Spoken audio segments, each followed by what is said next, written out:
Iran के सैन्य प्रमुख का बयान आया है, ईरान के नए सैन्य प्रमुख का बयान आया है और उन्होंने कहा है कि अमेरिका सरेंडर करेगा। ये देखिए इरादे कितने बुलंद हैं, हौसले कितने बुलंद हैं कि लगातार ईरान की IRGC की तरफ से, सेना प्रमुख की तरफ से बयान आ रहा है कि अमेरिका सरेंडर करेगा। इतनी ज़बरदस्त बैलिस्टिक मिसाइल की तादाद है कि अमेरिका के जो मिडिल ईस्ट में 14 अलग अलग एयर बेस हैं, नेवल बेस हैं, उनको अटैक किया।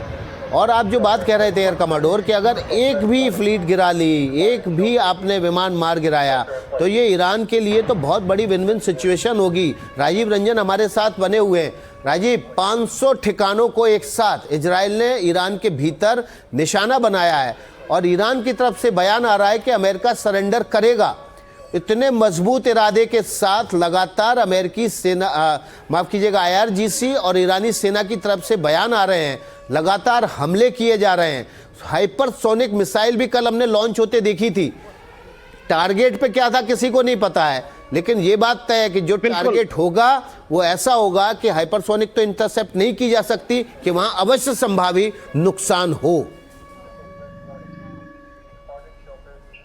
बिल्कुल नुकसान होगा और इसकी कल झलक जो है ईरान दिखा चुका है। ईरान का ये भी कहना था, कल अगर ध्यान देने जो ईरान की तरफ से बयान आया था कि ये केवल झांकी है, अमेरिका और उसके जो एलाइज पार्टनर है उनको ये बताने के लिए कि आप अमेरिका और इजराइल के साथ ना खड़े हो। जिस तरह से अबू धाबी की बात करें, दुबई की बात करें, कुवैत एयरपोर्ट की बात करें, वहां पर जिस तरह से अमेरिकी ठिकानों को या कहें कि एयरपोर्ट को निशाना बना गया, वो संकेत काफी है। और ईरान के हथियारों के जखीरे की अगर बात करें, मिसाइल की बात करें, जिसकी रेंज 2000 किलोमीटर से कहीं ज्यादा है, यानी इजराइल ही नहीं बल्कि जो अमेरिकन जो फ्लीट है, जो एयरक्राफ्ट कैरियर है, वो उसके निशाने पर है। और ईरान ने अभी तक, आपको बता दें कि अपनी ड्रोन पावर का इस्तेमाल नहीं किया है, जो कामिकाजी ड्रोन का इस्तेमाल नहीं किया है, जिसमें बाकायदा बॉम्ब लगे होते हैं और जहां उसको छोड़ा जाता है एक पर्टिकुलर रेंज या जो भी उसको डायरेक्शन दिया जाता है, वहां जाकर विस्फोट कर जाता है। तो ईरान की ताकत बहुत कुछ बची हुई है और ईरान बदला लेगा। थोड़ी देर बाद ये खबर हमको देखने को मिलेगी कि जो अमेरिका और इजराइल के ठिकाने हो किस तरह एक एक करके वो तबाह करता है, और थोड़ा बहुत भी कर ले, जितना वो दावा कर रहा है उतना नहीं, लेकिन अगर एक दो फ्लीट को तबाह, एक दो एयरक्राफ्ट को तबाह कर दिया, फाइटर को मार गिराया गया, तो एक ईरान के लिए बहुत बड़ी उपलब्धि होगी। जी बिल्कुल राजीव रंजन, जो बात ईरान के आर्मी चीफ की तरफ से कही जा रही है कि अमेरिका जल्द सरेंडर करेगा, इसको डिकोड करने की जरूरत है। ग्रुप कैप्टन देवनाथ, इसका मतलब है कि ईरान ने कोई तो जबरदस्त हमला किसी अमेरिकी स्टैब्लिशमेंट पर, चाहे एयर बेस हो, नेवल बेस हो, या उनका जो अब्राहम लिंकन हो, उस पर कहीं तो किया है, जो इतने कॉन्फिडेंस से कह रहे हैं कि जल्द सरेंडर करेगा। हाँ, देखिए, इससे ईरान के जो जनरल ने बयान दिया है, साइकोलॉजिकल बयान है, वो अपना और अपने देश के जवानों का मनोबल ऊंचा कर रहे हैं। क्या अमेरिका हार जाएगा? सवाल ही नहीं उठता है। हाँ, इतना है कि अमेरिका 10 दिन 15 दिन के युद्ध के बाद थोड़ा स्लो डाउन हो सकता है, थोड़ा थक जा सकता है, क्योंकि लॉजिस्टिक सप्लाई चेन के इश्यूज होते हैं। क्या ईरान अमेरिका के किसी एयरक्राफ्ट, जैसा जून में हुआ था कि अल ओवैद पे हमले के बाद और अमेरिका ने सीज फायर ऐलान करा दिया, कुछ ऐसे ही बड़े नुकसान के बाद अमेरिका यहाँ पर सीज फायर करा दे। एग्जैक्टली, जो ईरान के आर्मी चीफ का बयान आया है, उसका ये मतलब है कि कोई 8-10 दिन के युद्ध के बाद अमेरिका फिर से बातचीत का न्योता देगा। ये ईरान के लिए बहुत बड़ी विन होगी। क्या वाकई ईरान किसी अमेरिका के जहाज को शूट डाउन कर सकता है, इजराइल के जहाज को शूट डाउन कर सकता है? ईरान के पास HQ-9 के कम से कम 8 स्क्वाड्रन हैं, बैटरीज हैं। 12 दिन के युद्ध में लास्ट ईयर भी कुछ नहीं कर पाए, इस बार भी शायद ज्यादा कामयाब नहीं दिखे। नहीं तो कल तक 1-2 खबर आ जानी चाहिए थी।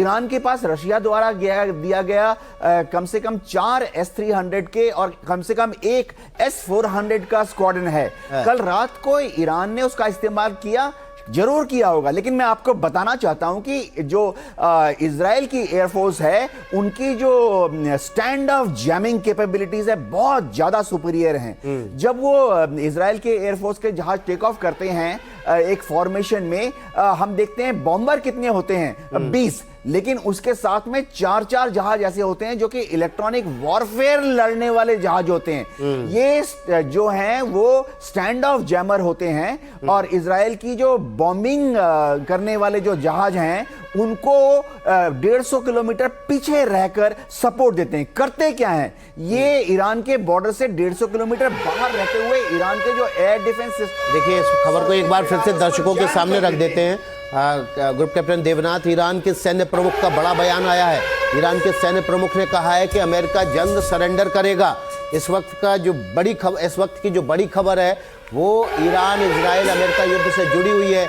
ईरान के सैन्य प्रमुख ने कहा है कि अमेरिका जल्द सरेंडर करेगा। ये बहुत बड़ा बयान है। इसका मतलब क्या है? इसके कई मायने। इराक में अमेरिकी सैन्य ठिकानों पर हमला किया गया है। देखिए, ईरान लगातार पलटवार कर रहा है। इराक के इरबिल में ये जबरदस्त हमला किया है। इराक के इरबिल में अमेरिकी सैन्य ठिकाने को निशाना बनाया गया है। इस वक्त की जो बड़ी खबर है, इराक में अमेरिकी सैन्य ठिकाने को निशाना बनाया गया। इराक के इरबिल इलाके में जो अमेरिका का सैन्य ठिकाना है उसको निशाना बनाया गया है। और ये कहा जा रहा है ईरान के सेना प्रमुख की तरफ से कि अमेरिका जल्द सरेंडर करेगा। एयर कमांडोर बहल साहब, लगता है कुछ तो हासिल कर लिया है, कुछ तो अपने लक्ष्य के करीब पहुंच चुका है ईरान। उसके पास बैलिस्टिक मिसाइल्स की पूरी एक रेंज है, हाइपरसोनिक मिसाइल है और 14 एयर बेस है मिडिल ईस्ट में आसपास, जो कि उसकी हर मिसाइल की रेंज में आते हैं।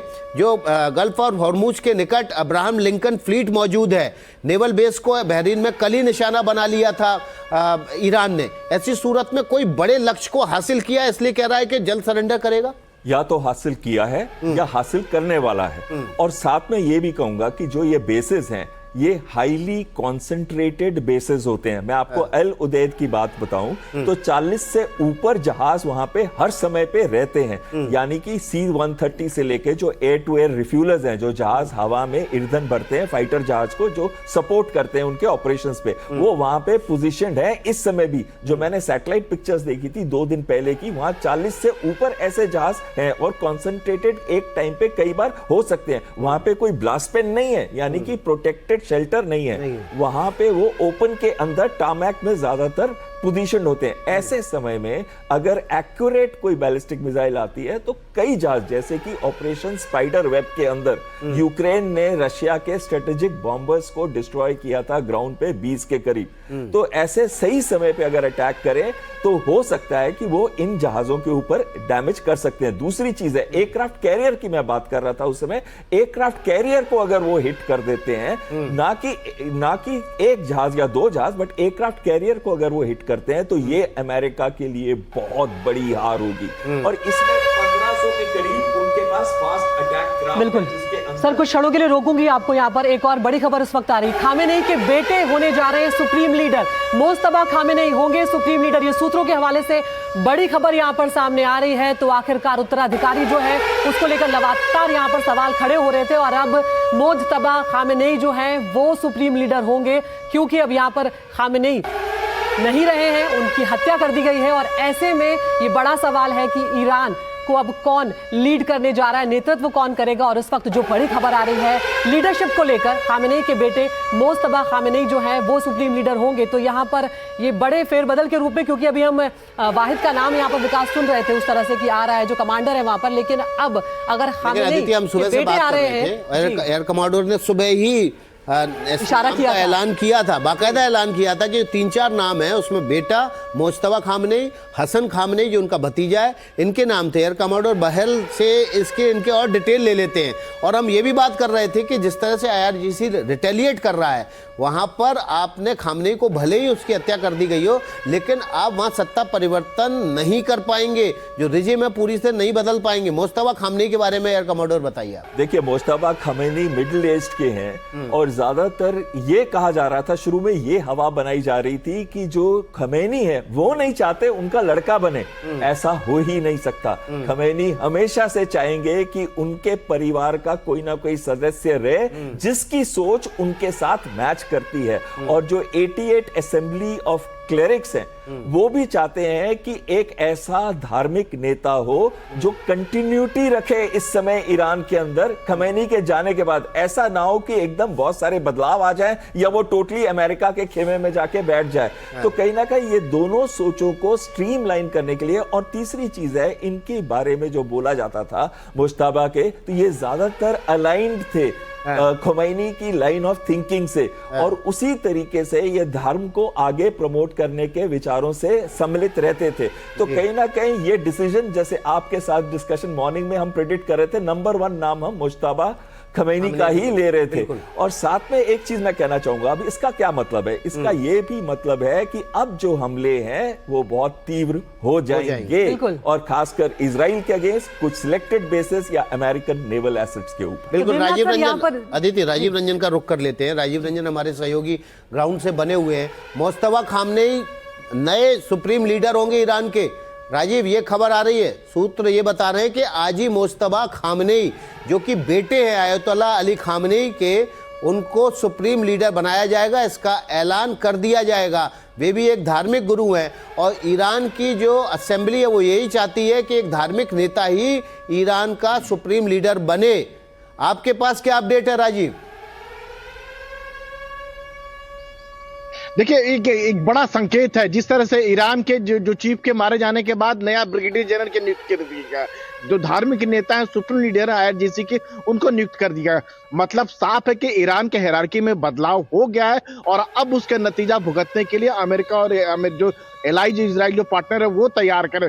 जो हम बात कर रहे थे ईरान के पास हथियार के जखीरे की, फतह 1 की बात कीजिए, फतह 2 की बात कीजिए, जो हाइपरसोनिक मिसाइल है। हाइपरसोनिक मिसाइल का मतलब ये होता है कि आप उसको रोक नहीं पाते, उसकी जो स्पीड इतनी ज्यादा होती है, ध्वनि से 4 गुना 5 गुना तेज स्पीड होती है, आप उसको रोक नहीं पाते हैं। और कहा तो ये भी जाता है कि ईरान ने जो उसके पास मिसाइल है, चाहे खुर्रम सईद की बात, सर की बात करें, चाहे सिजिल की बात करें, उसमें क्लस्टर मिसाइल मतलब बम भी बना रखा है। क्लस्टर बम का मतलब ये होता है कि मिसाइल के ऊपर एक अंगूर का गुच्छा की तरह होता है और जहां उसको टारगेट दिया जाता है वहां पर जाके गिरता है, तो वहां जो नुकसान जो कर सकते हैं बहुत ज्यादा पहुंचाता है। तो ईरान ने बिल्कुल अपना टारगेट तय कर लिया गया है। जो धार्मिक बदलाव हुए हैं, जो आर्मी चीफ पे बदलाव हुए हैं, अब अपने टारगेट को निशाना करने के लिए तैयार है, क्योंकि अब उसे कोई रोकने वाला नहीं है।